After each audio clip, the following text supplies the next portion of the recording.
মক্কার মানুষ চূড়ান্ত খারাপ। সারা দুনিয়ার ইতিহাস সাক্ষী, মক্কার মানুষের মতো খারাপ জমিনে আর কেউ নাই। আর এতটাই চরিত্রহীন খারাপ, আল্লাহর ঘর বাইতুল্লাহ, যেই ঘরটা দেখলে সওয়াব, ওর মধ্যে 360 মূর্তি লাগায়া দিছে। নারী আর পুরুষ ওই বাইতুল্লাহর চারপাশে উলঙ্গ হইয়া একসাথে তাওয়াফ করে, কেউ কাপড় পরে না। নাউজুবিল্লাহ। না, ভালো করে বুঝো, কন্যাদের পছন্দ করে না। যেই বাবার ঘরে কন্যার আওয়াজ হয়, ওই বাবা লজ্জায় মাথা উঠায় না। এমন বাবার ইতিহাস ওই সময় আছে, কন্যাকে গলা টিপে হত্যা করেছে আপন বাবা। ওই সময় থেকে বর্তমান সময়টাও একেবারে বেশি যে ভালো তাও না। সোনার বাংলায় বহু ইতিহাস। বাবা তার আপন মাইয়াটাকে হোটেলের মধ্যে ঢুকায় বলে, আজকের রাতের জন্য তুই আমার কাছে স্ত্রীর মতো। সোনার বাংলার তাজা খবর। মা সন্তানের হত্যা করে, সন্তান মা বাবাকে হত্যা করে।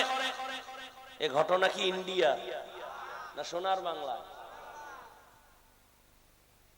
ভাই ভাইকে জবাই করে, স্ত্রী স্বামীকে হত্যা করে, স্বামী স্ত্রীকে হত্যা করে। ওই সময় রহমতের নবী আমার মক্কা নগরীতে আসছেন, পরিবর্তন শুরু হয়ে গেল। মুরব্বী এসে গেছেন, এখন ব্যালেন্স শুরু হয়ে গেল। মন মতো চলা যাবে না, মনে চাইলেই খাওয়া যাবে না। ক্ষুধাও আছে, খানাও সামনে, খাওয়া যাবে না। আগে চিন্তা কর, ওই খানাটা আমার জন্য হালাল না হারাম।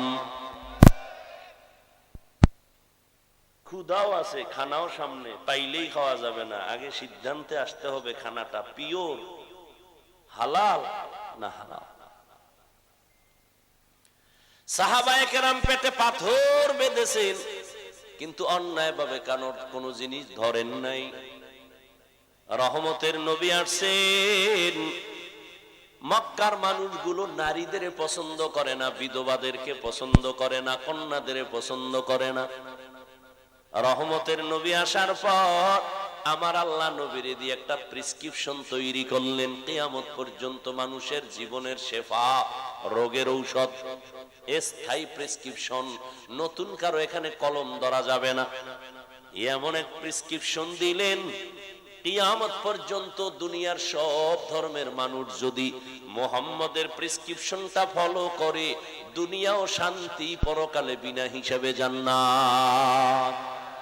তো কো যাও সুন্নতে আহমদ কো যা, বা মুহাম্মদ কে বুয়াদ নিসবত তোরা, মান আহাব্বা সুন্নতি কওলে রসুল, মজদায়ে কানা মাই হাম কুন কবুল। রহমতের নবী আসেন। মক্কার চরিত্রহীন মানুষগুলো এমন ভাবে চরিত্রের দিকে ফিরে আসলো প্রেসক্রিপশনটাকে ফলো করে। যেই মক্কার মানুষ নারীদের, বিধবাদের পছন্দ করে না, আমার রহমতের নবী আল্লাহ পাক তাকে পরিপক্ক করে বানালেন, শক্তি দিলেন, দৈহিক, জৈবিক, মানসিক সব দিকের শক্তি সীমাহীন। 25 বছর বয়স আসছে নবীর, ভরা যৌবন। রহমতের নবী দু জাহানের সরদার।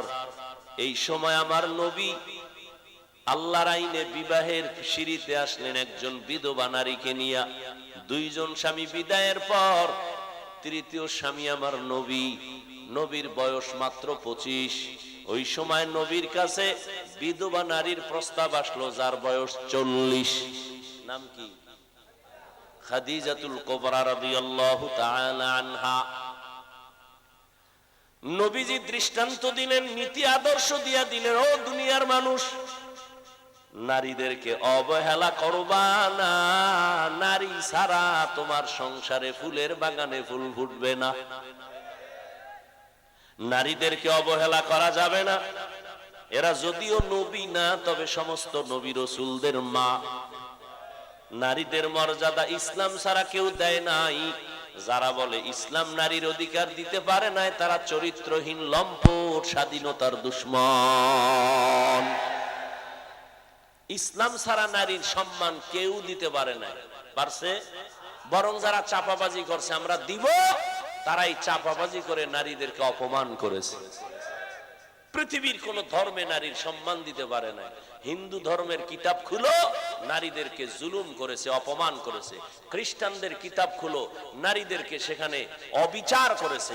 ইহুদিদের কিতাব খুলো, নারীদের উপর অবিচার। বৌদ্ধদের কিতাব খুলো, নারীদের উপর অবিচার। একমাত্র ধর্ম ইসলাম নারীদের অধিকার, সম্মান, মর্যাদা অক্ষুণ্ণ রেখেছে, এছাড়া কেউ পারে না। ভাইরা আমার, রহমতের নবী বিধবা নারী বিবাহ করলেন। 25 বছরের নবী 40 বছরের বিধবা নারী, দুইজন স্বামীর পরে নবী তাকে গ্রহণ করলেন। এরে নবীর উম্মত, মক্কার মানুষ কন্যাদের হত্যা করে, সমাজে মাথা উঁচু করে না। কন্যা হলে মনে কষ্ট।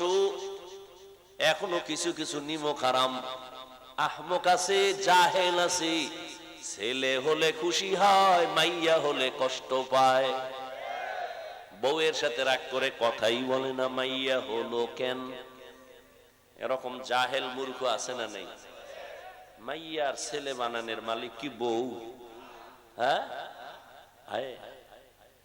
লিল্লাহি মুলকুস সামাওয়াতি ওয়াল আরদ ইয়াহাবু লিমান ইয়াশাউ ইনাসা ওয়া ইয়াহাবু লিমান ইয়াশাউ যুকুর আও ইউযাওযিজুহুম যুকরানা ওয়া ইনাসা ওয়া ইয়াজআলু মান ইয়াশাউ আকিমা ইন্নাহু আলিমুন কাদির।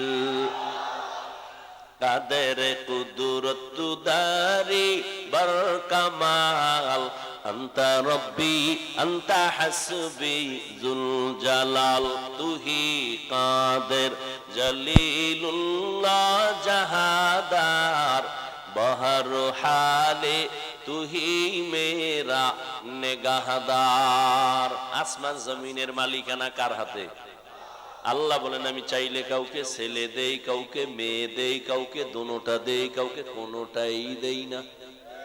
ক্ষমতা কার? রহমতের নবী আমার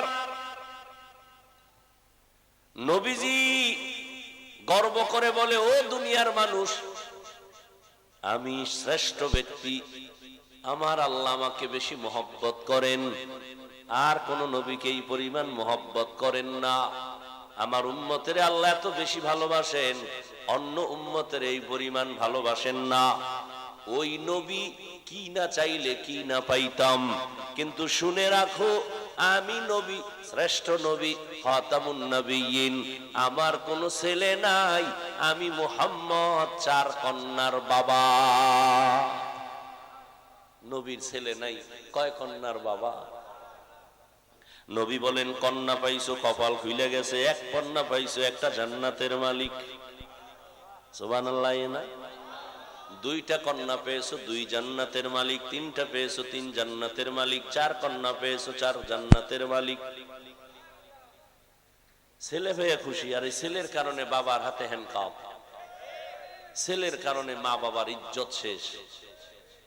ওই ছেলে জন্ম দিয়া লাভ কি? তাজা খবর, ঢাকা বাড্ডা থানা,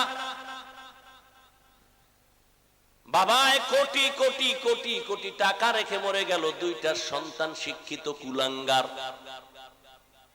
বাবায় চলে গেল, বাবার লাশটা দরজার সামনে পড়ে রইল। 2 ভাই টাকা পয়সা ভাগ বটোয়ারা নিয়া 24 ঘন্টা ঝগড়ায় লিপ্ত। বাবার লাশ দাফনের কোনো চিন্তাও নাই। এমন কুলাঙ্গার সন্তান জন্ম দিয়া কি লাভ? এমন কুলাঙ্গারের বাবা হয়া কি লাভ?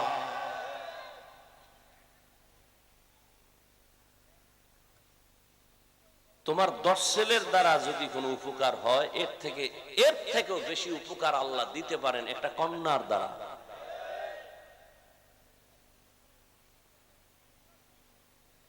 বাপ নিমক হারাম, জাহেল, একবারও বালিশে মাথা লাগায় চিন্তা করে না যে আমার 5টা ছেলে 1টা মেয়ে, বাবাকে আদর করলে মেয়েটা করে, 5 ছেলে বাবারে আদর করে কিছু পাওয়ার জন্য, মেয়ে আদর করে নিঃস্বার্থে।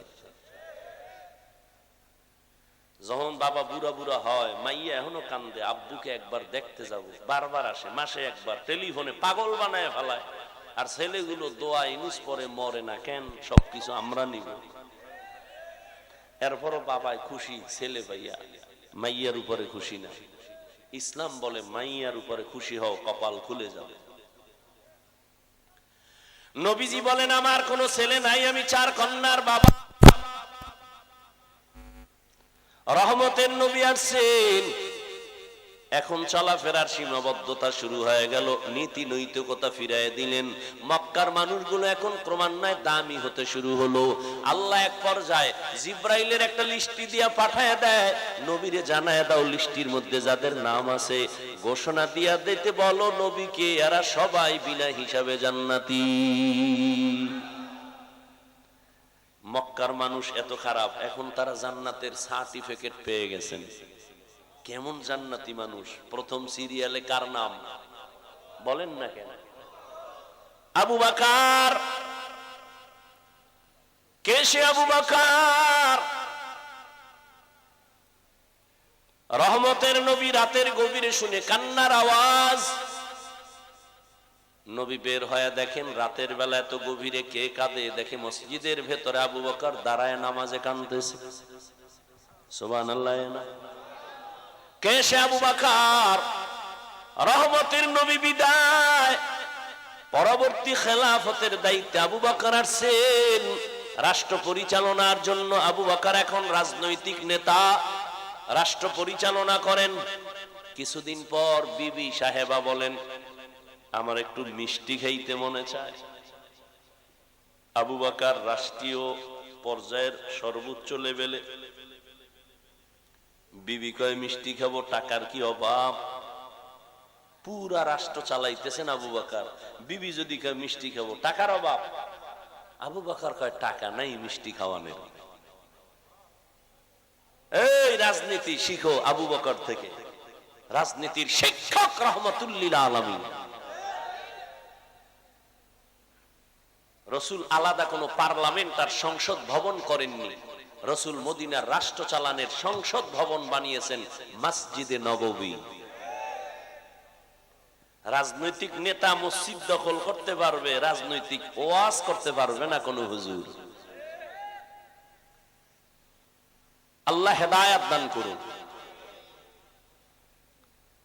আবু বকর বলে আমার কাছে মিষ্টি খাওয়ানোর টাকা নাই। দেখছেন নি কারবার। কিছুদিন পর বিবি কিছু টাকা জমাইয়া কয় এই টাকা দিলাম, এ দিয়ে মিষ্টি আনেন। তুমি কি আলাদা চাকরি করো নি? কয় না। এই টাকা কই পাইলা? খেয়াল করতেছেন? বিবি বলতেছে আপনি যে বেতন নেন সরকারি অর্থ মন্ত্রণালয় থেকে, নির্দিষ্ট সেই বেতন থেকে আমি কিছু কিছু টাকা জমাইয়া এটা আমি রেডি করছি। আবু বকর কি বলে শুনেন, কয় তাহলে তো বুঝা গেল আমার সংসার চালাইতে গিয়া বেতন যা পাই এই টাকাগুলো সংসারে না হইলেও সংসার চলে। তাহলে আগামী মাস থেকে আমার বেতন থেকে এই টাকা কমায় নিব। আর কে দারত খৌফে হক দর দিল মদাম জন্নতুল মাওয়াদ হাদ উরা মাকাম জুজবা হক চি জে মখাজ ইনসুজা ফজলে উআ মস্তে দর জুমলা জাহান। আল্লাহ বলেন আমাকে ভয় কর। আল্লাহর কসম, এই জমিনে তো মাদ্রাসার অভাব নাই। যত বাধা দেয় মাদ্রাসা কমে না বাড়ে, মসজিদ কমছে না বাড়ছে, চরমনাই কমে না বাড়ে, তাবলিগ কমে না বাড়ে, কওমি মাদ্রাসা কম না বেশি। কেন বেশি? কেন বেশি? কেন বেশি? কয় সরকার টাকা দেয়। কয় না না, আলিয়ারে কিছু দিলেও কওমিরে দেয় না। এরপরও বাড়ে কেন? বাড়ে কেন? কয় জোয়ারের পানিতে বাদ দিলে পানির শক্তি যেমন বাড়ে, কওমির বিরোধিতা করলেও তেমন মাদ্রাসা বাড়ে। আরো বিরোধিতা করো, আরো বাড়বে। চরমনায়ের বিরোধিতা বেশি করো, বাড়তেই থাকবে। কওমের বিরোধিতা করবা, আরো বাড়বে। তাবলীগের বিরোধিতা করবা, আরো বাড়বে। সত্য কথা না, স্বীকার করেন, মানে না, না মানে স্বীকারও করবেন না। এই তাবলীগ কমছে না বাড়ছে? গ্রুপ দুইটা, কয়টা? দুই গ্রুপ হইয়া আরো কাজ বাইরে গেছে। ধাক্কা ধাক্কি করে রাখে, আমরা বেশি করুম, ওরা আমরা বেশি করুম। ঠিক নেই ভাইরা আমার? এত বয়ান, এত বয়ান, এত বয়ান, তাবলীগ ওয়ালাদের বয়ান, পীর সাহেবদের বয়ান, বক্তাদের বয়ান, জুমার দিন খতিব সাহেবদের বয়ান, এর পরেও কেন বেনামাজি বেশি না কম? কম। এত বিশাল প্যান্ডেলে মানুষগুলো আশেকে রসুল হয়ে বসে আছে, কিন্তু ফজর পড়ে নাই, আজকে জোহর পড়ে নাই, আসর পড়ে নাই, মাগরিব না, এশাও না। এরপর সাফার জোরে বয়ে বয়ে কয় নামাজ না পড়লে কি হবে, আমগো দিল তাজা। এরকম চাপাবাজ আছে না নাই?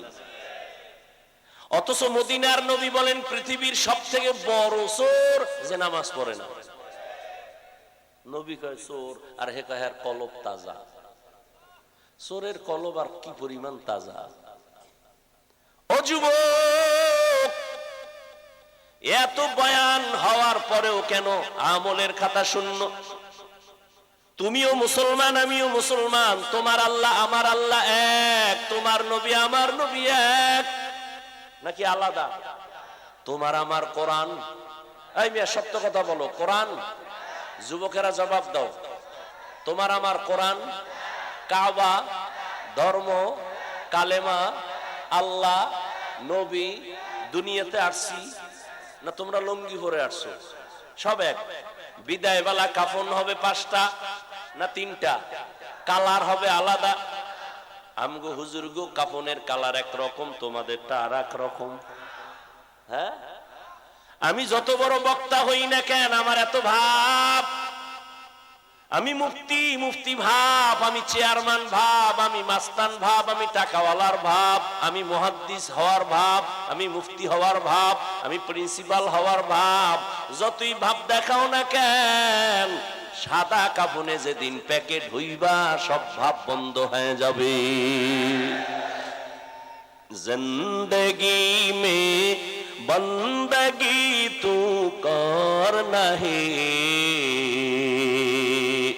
जिंदगी में बंदगी तू करना है, जिंदगी बे बंदगी शर्मिंदा है, जिंदगी बे बंदगी शर्मिंदा है।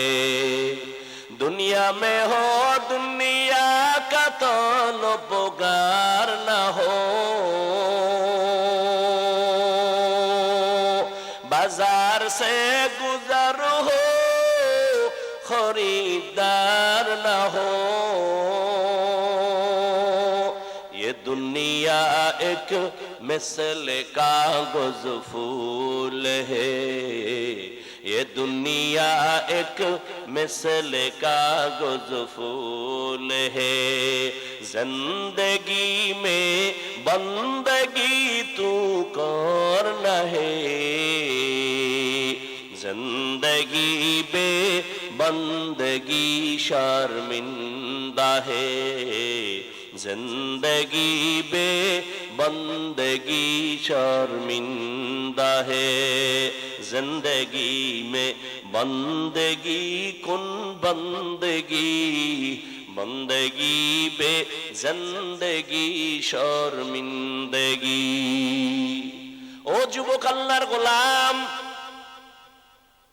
তোমার আমার আল্লাহ এক, নবী এক, কোরআন এক, কাবা এক, ধর্ম এক, কালেমা এক, সব এক। বিদায় বেলার সিস্টেম এক, কবরের সাইজ হবে এক, কবরের মধ্যে প্রশ্ন 3টা তাও এক। রবের পরিচয় দাও, ধর্মের পরিচয় দাও, রাহমাতুল লিল আলামিনের পরিচয় দাও, সব এক। কিন্তু তোমার এত বয়ানের পরেও কেন আমল করো না? আমি টুপি মাথায় না দিলে লজ্জা লাগে, আর তোমার টুপি মাথায় দিতে লজ্জা লাগে। তুমি কেমন ভিআইপি মুসলমান! আমি দাড়ি কাটতে লজ্জা পাই, তুমি রাখতে লজ্জা পাও। কারণ কি রে যুবক? আমি মসজিদে ঢুকতে মজা পাই, না ঢুকলে লজ্জা পাই, তুমি মসজিদে ঢুকতে লজ্জা পাও। আমি পর্দা না করলে লজ্জা লাগে, তুমি পর্দা করতে লজ্জা পাও। বিষয়টা কি রে বাবা? বুঝি না। এত পাও ধইরা বুঝানোর পরও কেন বুঝো না? আজকে তোমাদের পিছনে কষ্ট না কইরা সব আলেমরা যদি হিন্দুদের পাড়ায় ওয়াজ করত, আমরা যদি কাদিয়ানীদের কাছে যাইতাম, আমরা যদি খ্রিস্টানদের গির্জায় গিয়া বয়ান করতাম, 12 মাস লাগতো না, 6 মাসের মধ্যে ইনশাআল্লাহ ওরা মদিনার আশেক হয়ে যাইত। ও যুবক, আমি নামাজ ছাড়তে চাই না, তুমি পড়তে চাও না, বিষয় কি? আসলে কি আমরা ভুলে আছি না তোমরা ভুলে আছো? বুঝি না। তুমি আল্লাহ মানো, নবী মানো, কোরআন মানো, হাদিস মানো, কেন নামাজ পড়ো না? তোমাকে তো আমি বলি না স্কুল ছেড়ে দিয়া মাদ্রাসায় যাও, তোমাকে তো বলি না তাবলীগ না করলে জাহান্নামে যাইবা। তুমি স্কুলে পড়ো, কলেজে পড়ো, চাকরি করো, বাধা নাই। ডাক্তার হও, বাধা নাই। ইঞ্জিনিয়ার হও, বাধা নাই। প্রফেসর হও, বাধা নাই। তবে এক জায়গায় সাবধান করে দিলাম, বেয়াদব হইবা না। তোমার মতো যুবক জীবনে মাদ্রাসায় পড়ে নাই, জেনারেল লাইনে থাকিয়াও 5 বেলার নামাজ পড়ে, চাকরি করে, ব্যবসা করে। সত্য কথা স্বীকার করো, আছে না নাই? ও বাবা, তুমি নিজেরে জিজ্ঞাসা করো, তুমি কেন নামাজ পড়তে পারো না? তোমার মতো যুবক রাস্তায় গাড়ি চালায়, নামাজ ছাড়ে না, বলো বাবা তুমি কেন পারো না? কোরআন শরীফটা মিথ্যা মনে করছো, বলো। একটা ভুল এখন বের করে যদি দিতে পারো, এখন দাড়ি কেটে ফেলবো, নামাজ বাদ, কোরআন জ্বালায় দিব।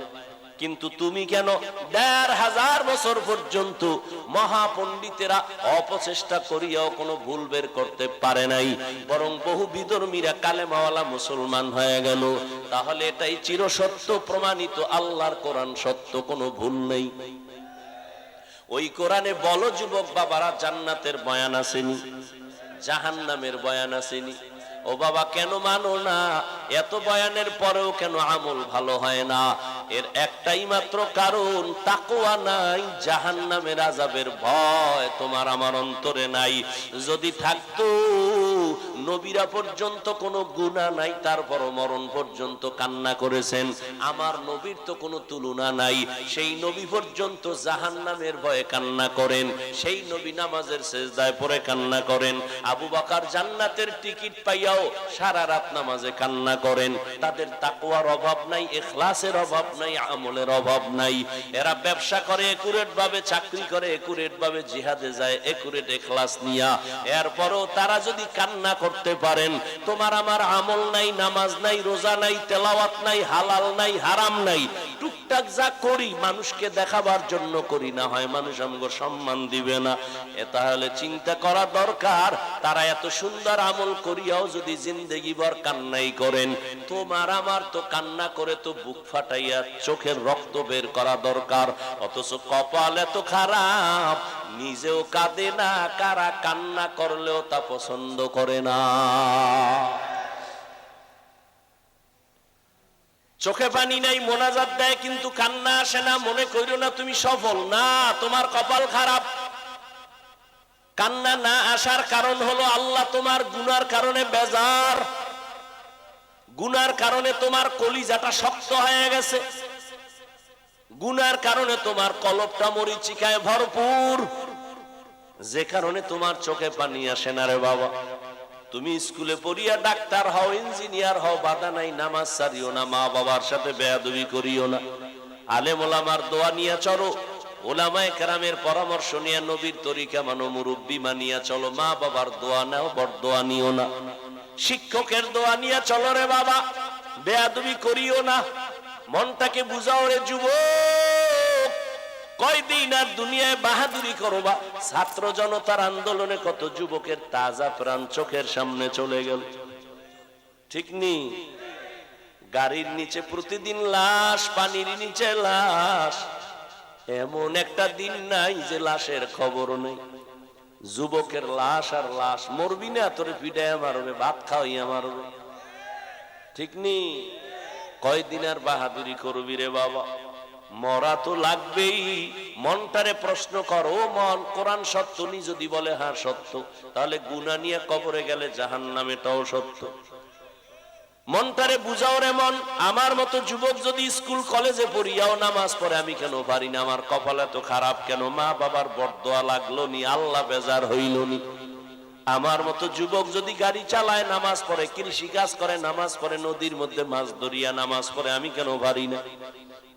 এখনো সময় আছে, তওবা করে নাও। ও পর্দার আড়ালের আম্মা জানেরা, ও বোনেরা, আপনাদের মতো কত মা এখন এই অঞ্চলের মধ্যে আছে তাহাজ্জুদও ছাড়ে না, পাঁচ ওয়াক্ত পরে পর্দা করে। ও বোনেরা, আপনাদের মতো কত বোন এখনো আছে স্কুল কলেজে পড়িয়াও নামাজ পড়ে, পর্দা করে, মোবাইলে গুনাহ করে না। নাই? বোনেরা আপনারা কেন পারবেন না? ও আম্মা জানেরা কেন পারবেন না? যদি একটা ভালো সন্তান দুনিয়াতে রেখে যাইতে পারেন, আপনার দুনিয়াও সফল, পরকালও সফল। ডাক্তার বানাবেন, তবে আদর্শওয়ালা ডাক্তার বানাইয়েন। আপনার সন্তানকে ইঞ্জিনিয়ার বানাবেন, আদর্শমান ইঞ্জিনিয়ার বানাইয়েন। আর আদর্শের মধ্যে শ্রেষ্ঠ আদর্শ হলো রহমাতুল লিল আলামিনের আদর্শ। যেই আদর্শ মানলে কোনোদিন সন্তান মা বাবার সাথে বেয়াদবি করবে না, মা বাবার বরদোয়া নেওয়ার কাজ করবে না, ছাত্র হইয়া শিক্ষকের সাথে বেয়াদবি করবে না। ও আম্মা জান, সন্তানকে ভালো আদর্শ দিতে হলে আপনাকে আগে আদর্শবান হতে হবে, কারণ সন্তান বাবার তুলনায় মাকে অনুসরণ করে বেশি।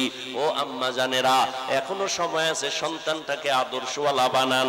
কোরআনটা তেলাওয়াত শিখাইয়া নামাজি বানায়া ডাক্তার বানান, জীবনটা ধন্য হবে। আপনারাও তওবা করে নেন, জীবনে আর নামাজ ছাড়বেন না, আর কোনোদিন সন্তানকে উল্টা পথে চালাবেন না।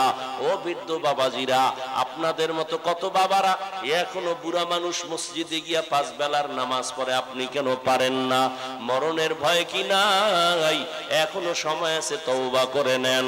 ও যুবক বাবা, আমিও তো তোমার মতো প্যান্ট শার্ট টাই লাগায় দাড়ি কাইটা যদি মাস্তানি ভাব নিয়ে রাস্তায় চলতাম, কেউ বাধা দিত না। টুপির কারণে মাথা গরম হয়, তাও জানি ছাড়ি না। দাড়ির কারণে যৌবনের ভাব চলে যায়, বুঝি, তারপরও দাড়ি কাটি না। লম্বা জামাটা পরার কারণে শরীর গরম লাগে, বুঝার পরও কেন ছাড়ি না? মানুষ আমগো টুপিওয়ালা বলে বাজে কথা বলে, মাদ্রাসায় পড়ার কারণে বাজে কথা বলে, এরপরও কেন আল্লাহর মোহাব্বত থেকে দূরে যাই না? এর একমাত্র কারণ, আল্লাহর কোরআনে গুনাহ নিয়ে কবরে গেলে জাহান্নামের বয়ান আছে, নবীও বয়ান করেছেন। দুনিয়াতে সূর্যের গরম সহ্য করতে পারি না, জমিন থেকে 9,30,00,000 মাইল উপরে সূর্য, রাতের বেলা নাই, তারপর এত গরম কেন লাগে? ফ্যানের বাতাসেও ঘাম থামে না, ঠান্ডা হয় না। কিয়ামতের ময়দানে আল্লাহর নবী বলেন, এই সূর্য মাথার উপরে নেমে আসবে, সূর্যের গরমে এই মাটির জমিন হবে তামা, জাহান্নামের আগুনের গরম। আম্মা জানায়েশা বলেন, আমার নবী পর্যন্ত কান্নায় বিভোর। উম্মতের কি উপায় হবে? গুনার কারণে যদি জাহান্নামের হ্যান্ডকাপ লেগে যায়, আমার উম্মত জাহান্নামে গেলে আমি নবী বরদাস্ত করতে পারবো না। ও নবীর আশেকের দলেরা, সাহাবায়ে কেরাম আল্লাহর হুকুম নবীর তরিকা মানতে গিয়ে তো ব্যবসা বন্ধ হয় নাই। সাহাবায়ে কেরাম চাকরি করেছেন, ব্যবসাও করেছেন, সন্তানের হক, স্ত্রীর হক, সব হক আদায় করছেন, কোনো কমতি ছিল না। আবার রাতে তাহাজ্জুদের মুসাল্লায় দাঁড়াইছেন, আপনি কেন পারবেন না? ও আল্লাহর বান্দারা, আপনি আজকে চাকরির অজুহাতে নামাজ পড়তে পারেন না, আপনি ব্যবসার অজুহাতে মসজিদে জামাতে যাইতে পারেন না। আপনি কি সাহাবায়ে কেরামদের থেকে কি আপনি বড় ব্যবসায়ী হয়ে গেলেন? সাহাবায়ে কেরামদের থেকে কি আপনি সৎ একজন চাকরিজীবী হলেন? এরা সব ঠিক রাইখাও নামাজ ছাড়ে না, তাহাজ্জুদ ইশরাকাও আমিন বন্ধ করে না, আল্লাহর কাছে চোখের পানি ছেড়ে কান্না করে। ও আল্লাহর বান্দারা, এখনো সময় আছে, তওবা করে নেন। দুনিয়ায় সূর্যের গরম সওয়া যায় না, দুনিয়াতে একটা মশার কামড় সইতে পারি না, কিন্তু গুনাহগারের জন্য আল্লাহ যেই জাহান্নামের আগুন বানায় রাখছেন, ওই জাহান্নামের আগুন সূর্যের গরম থেকে, দুনিয়ার আগুন থেকে অনেক গুণ তাপমাত্রা হবে। দুনিয়ার আগুন হাতে লাগলে হাত জ্বলে, পা জ্বলে না, আর জাহান্নামের আগুন শরীরের যে কোনো জায়গায় লাগা মাত্র কলিজা পর্যন্ত ভুনা হয়ে যাবে। ও আল্লাহর বান্দারা, আল্লাহর নবী এই ভয়ে কান্না করেন, কিয়ামতের দিন এত ভয়ঙ্কর হালাত হবে, মানুষগুলো সব নারী আর পুরুষ উলঙ্গ দাঁড়াবে, আমার আল্লাহ রাগান্বিত আওয়াজ দিবেন। জাহান্নামের আগুনের গরম, সূর্যের গরম, নবীরা পর্যন্ত কান্না শুরু করবেন, উম্মতের কথা ভুলে যাবেন। আম্মা জানকে নবী বলেন, ও আয়েশা, একমাত্র আমি হলাম রহমতের নবী। সব নবীরা নিজেদের জন্য কান্না করবেন, আর আমি আল্লাহর আদালতে মাকামে মাহমুদে সেজদায় পড়ে কানবো, আর একটাই আওয়াজ দিব, আল্লাহ আমার গুনাহগার উম্মতের বাঁচাও, আমার একটা উম্মত যেন জাহান্নামের আগুনে না যায়।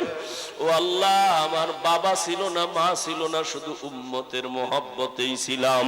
আমি এখন উম্মত চাই, একটা উম্মতের জাহান্নামে দিলে আমি জান্নাতে যাব না। আল্লাহ তখন বলবে, নবী আপনি আপনার উম্মত গুলো ধরে ধরে জান্নাতের দিকে নিয়ে যান। আল্লাহর নবী বলেন, আমি আল্লাহর কথা শুনিয়া আমি খুশি মনে আমার উম্মত গুলো ধরে ধরে জান্নাতের দিকে নেওয়া শুরু করব। আম্মা জান আয়েশা বলেন, নবী কোটি কোটি মানুষের মধ্যে কেমনে চিনবেন আপনার উম্মত কারা? মুসা নবীর উম্মত, ঈসা নবীর উম্মত, ইব্রাহিম নবীর উম্মত, আপনার উম্মত কেমনে বাছাই করবেন? নবী বলেন, ও আয়েশা, দুনিয়াতে আমার উম্মত যারা 5 ওয়াক্ত নামাজ ওযু বানাইয়া আদায় করছে, কিয়ামতের ময়দানে ওই আমার উম্মতের ওযুর জায়গাগুলো নূরের আলোতে ঝলমল করতে থাকবে। আমি ধরিয়া ধরিয়া জান্নাতের দিকে নিব। প্রথমে আমি কাউসারের কাছে নিয়ে নিজ হাতে কাউসারের পানি পান করাবো, লাইনে দাঁড় করাইয়া। হঠাৎ একটা পর্দা এসে যাবে, পর্দার ওই পাশে আরো মানুষ থাকবে, উম্মত। ও ফেরেশতা, পর্দা দিলা কেন? কাউসারের পানি তো এখনো আছে, উম্মত বাকি। ফেরেশতারা বলবে, নবীজি এরা আপনার ভেজাল উম্মত, আপনি দুনিয়াতে ছিলেন না, এই উম্মত গুলো আপনার সুন্নত গুলো জবাই করছে, নিজেও নামাজ পড়ে নাই, অন্য নামাজ পড়তো তাও পছন্দ করে নাই, নিজেও জিকির করে নাই, অন্যরা জিকির করতো তাও পছন্দ করে নাই, নিজেরাও হালাল খায় নাই, যারা হালাল ভাবে চলতো তাদের পছন্দ করে নাই। আম্মা জানকে নবী বলেন, আয়েশা, তখন আমি রাগ নিয়ে বলবো, সোহকন সোহকা, ও উম্মত তোরা আমার উম্মত না, আমি তোদের নবী না, যাও তোমরা ভেগে যাও। সাথে সাথে আল্লাহর আওয়াজ হবে, কুদরতি আওয়াজ, ও জাহান্নামের ফেরেশতারা, এই বেনামাজি নাফরমান গুলোকে ধরো, জাহান্নামের শিকল লাগাইয়া বাঁধো, জাহান্নামের দিকে টেনে টেনে নিয়ে যাও। ওয়াসিকাল্লাযীনা কাফারু ইলা জাহান্নামা যুমারা, জাহান্নামের দিকে নিয়ে যাবে। ও বেনামাজি বাবারা, ও দাড়ি কামানেওয়ালা বাবারা, ও বেপরদায় চলনেওয়ালারা, ওই দিন যদি আমার নবী উম্মত বলে স্বীকার না করেন, একটু চিন্তা করো, জাহান্নামের ঘোষণা যদি হয়ে যায় কি উপায় হবে? আমি একটা মশার কামড় সইতে পারি না, জাহান্নামের গরম কেমনে সহ্য করব? এখনো যদি অন্তরে ভয় থাকে, আমার মাওলাকে গোপনে অন্তর দিয়া ডাক দাও, হে মালিক, এই ময়দানে আমার মতো গুনাহগার কেউ নাই। জীবনে কত হাতের দ্বারা গুনাহ করলাম, চোখের দ্বারা, জবানের দ্বারা, অন্তরের দ্বারা, আজকে তওবার নিয়ত করলাম। আমার গুনার খবর আমার মা বাবা, স্ত্রী সন্তান কেউ জানে না, জানলে আমার কেউ সম্মান করত না। ও আল্লাহ, তুমি জানছো আমি কত বড় গুনাহগার, তারপরও তুমি রাগ করে পানি বন্ধ করো নাই। এত গুনার পরেও তুমি রাগ করে সম্মানের চেয়ার থেকে ফালাইয়া দাও নাই। এত গুনার পরেও তুমি রাগ করে খানা বন্ধ করো নাই, সূর্যের আলো চাঁদের আলো বন্ধ করো নাই। আজকে আমি বুঝতে পেরেছি শয়তানের ধোকায় অন্যায় করে ফেলেছি। ও যুবক বাবারা, ও মা বোনেরা, ও বৃদ্ধ বাবাজিরা, মনে মনে আমার মালিকের বলো, ও আল্লাহ, আর গুনাহ করব না, আর মা বাবার সাথে বেয়াদবি করব না, দাড়ি কাটবো না, বেপরদায় চলবো না, হারাম খাবো না, উলামায়ে কেরামের পরামর্শ নিয়ে চলবো। তওবা করার মতো যদি অন্তর তৈরি হয়, মুনাফিকি না থাকে, খাঁটি তওবার নিয়ত যাদের আছে, আল্লাহর ভয় যাদের আছে, নবীজির মোহাব্বত যাদের আছে, মুনাফিকি নাই। জীবন চলিয়ে গেল আর নামাজ ছাড়বা না, বেপরদায় চলবা না, দাড়ি কাটবা না, মা বাবার দোয়া নিয়ে, উলামায়ে কেরামের পরামর্শ নিয়ে চলবা। এরকম খাঁটি তওবার নিয়ত যাদের আছে দুটো হাত আল্লাহকে দেখাইয়া দাও।